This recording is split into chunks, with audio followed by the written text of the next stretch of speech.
오늘 우리에게 주신 하나님의 말씀은 베드로전서 3장 8절부터 9절까지의 말씀입니다. 베드로전서 22번째 시간, 오늘은 베드로전서 3장 8절부터 9절까지의 말씀을 가지고 악을 악으로 갚지 말고 복을 빌라 라는 제목으로 하나님의 말씀을 함께 상고합니다. 8절부터 9절까지의 말씀을 함께 봅니다. 마지막으로 말하노니 너희가 다 마음을 같이하여 동정하며 형제를 사랑하며 불쌍히 여기며 겸손하며 악을 악으로 욕을 욕으로 갚지 말고 도리어 복을 빌라. 이를 위하여 너희가 부르심을 받았으니 이는 복을 이어받게 하려 하심이라. 아멘. 사도 베드로는 우리의 부르심이 복의 통로가 되는 것임을 분명하게 강조하고 있죠.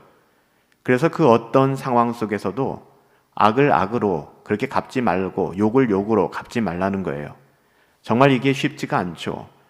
성령으로 충만하지 않으면 이것을 실천해 나갈 수 있는 사람은 아무도 없을 거예요.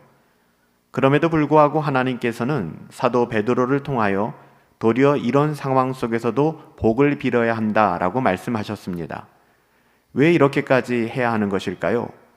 9절 말씀 하반부에 보면 이는 복을 이어받게 하기 위함이다 라고 그 목적에 대하여 분명하게 이야기합니다. 우리로 하여금 복의 통로로 쓰임받게 하시겠다는 것이죠. 우리로 하여금 세상 사람들이 복을 받게 하시겠다라는 말씀이에요. 사도 베드로는 먼저 우리가 모두 함께 같은 마음을 가져야 한다라고 권면합니다. 여기서 마음을 같이 하여라는 원어는 호모프론인데요. 이 뜻은 생각을 같이 하다라는 말이에요. 교회는 생각이 같아야 합니다. 하지만 여기서 중요한 것은 어떤 생각으로 하나가 되느냐 이 문제겠죠. 당연히 교회는 그리스도 예수의 마음으로 하나가 되어야 하는 것이죠.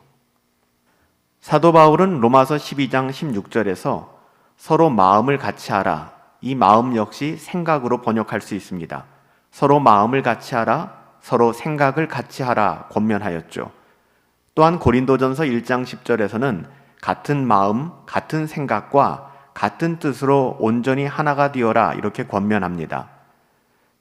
빌립보서 2장 2절에서도 마음을 같이하여 같은 사랑을 가지고 뜻을 합하여 같은 마음을 품으라, 같은 생각을 품으라 라고 이야기하죠. 분열은 생각이 다름에서부터 시작되는 거예요. 교회에서 자꾸만 자기의 생각과 자기의 경험을 이야기해서는 안 돼요. 우리는 공동체를 돌아보며 오직 하나님의 말씀을 따라 그리스도 예수의 마음으로 하나가 되어야만 합니다. 나는 죽고 예수님이 내 안에 살아계셔야 하는 것이죠.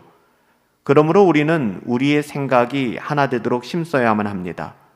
그래서 모일 때마다 내 생각이 아니라 예수님의 마음을 나누어야 되는 것이고요. 예수님의 마음을 나눈다는 것은 그냥 감정적인 이야기가 아니라 새벽마다 말씀을 상고하고 교리를 공부하는 이유도 여기에 있잖아요. 말씀을 상고하고 묵상하며 하나님의 뜻을 분별하는 게 정말 중요한 거예요. 내 생각이 아닌 하나님의 마음으로 교회가 하나 되는 길은 오직 하나님의 말씀에 민감하고 하나님의 말씀으로 강해지는 것밖에는 없다는 것이죠. 둘째로 사도 베드로는 교회를 향하여 서로 동정하라라고 권면합니다. 그리고 이어 우리가 형제를 사랑해야 한다라고 이야기하죠. 여러분, 서로가 따뜻함으로 동정하며 그 마음을 나누고 서로가 서로를 사랑하는 것이야말로 성도의 가장 기본적인 덕목이 아닐까요? 예수님께서도 친히 서로 사랑하라 라는 새 계명을 주셨잖아요. 사도 바울도 사랑은 오래 참고 사랑은 온유하며 투기하는 자가 되지 아니하며 사랑은 자랑하지 아니하며 교만하지 아니하며 무례히 행치 아니하며 자기의 유익을 구하지 아니하며 쉽게 성내지도 아니하고 악한 것을 생각하지도 아니하고 불의한 것을 기뻐하지 아니하고 진리와 함께 기뻐하고 모든 것을 참는다라고 이야기했잖아요. 이어 사도 베드로는 네 번째로 우리가 이웃을 불쌍히 여겨야 한다라고 이야기합니다. 우리는 상대방의 부족함과 연약함을 볼 때 그를 멸시하거나 배척해서는 안 되고요.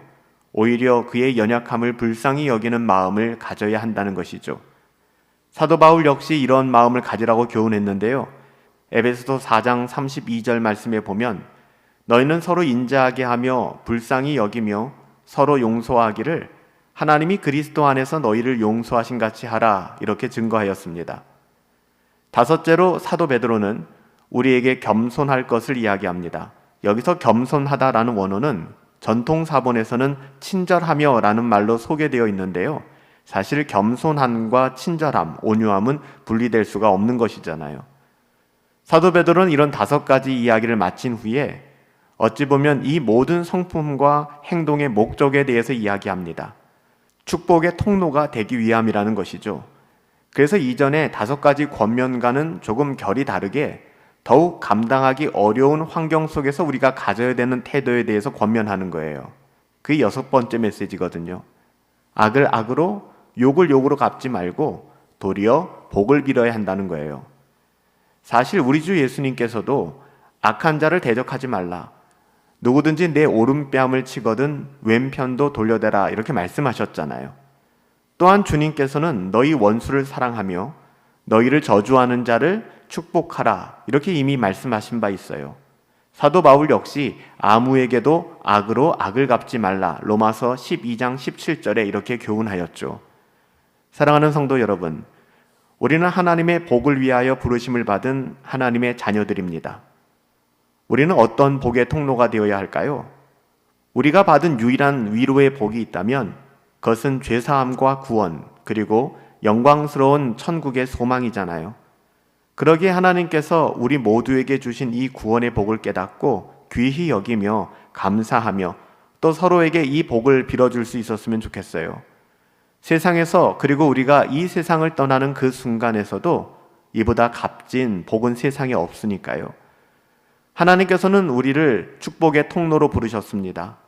악을 선으로 갚는다는 것 어디 쉬운 일인가요? 힘든 것 알아요. 하지만 우리 주님이 먼저 그 길을 걸어가셨잖아요. 모범을 보여주셨잖아요. 오늘도 다 마음을 같이하여 동정하며 형제를 사랑하며 불쌍히 여기며 겸손하며 악을 악으로 욕을 욕으로 갚지 말고 도리어 복을 비는 정말 값진 인생 살아가실 수 있게 되기를 예수님의 이름으로 축복합니다. 살아계신 아버지 하나님, 악을 악으로 갚지 말고 복을 빌어줄 수 있는 하나님의 자녀로 불러주심에 감사를 드립니다. 우리에게 있는 참된 위로가 무엇인지 깨닫게 하시고 그 넘치는 위로를 통해 이 땅에 죽어가는 많은 영혼들에게 살아있는 예수님을 전할 수 있기를 간절히 소원합니다. 그런 은혜를 우리에게 더하여 주시옵소서.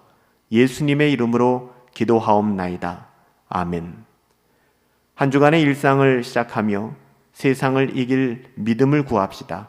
악을 악으로, 욕을 욕으로 갚는 그런 삶이 아니라 그리스도 예수님의 참된 소망을 증거할 수 있는 저와 여러분들이 되시길 예수님의 이름으로 축복합니다.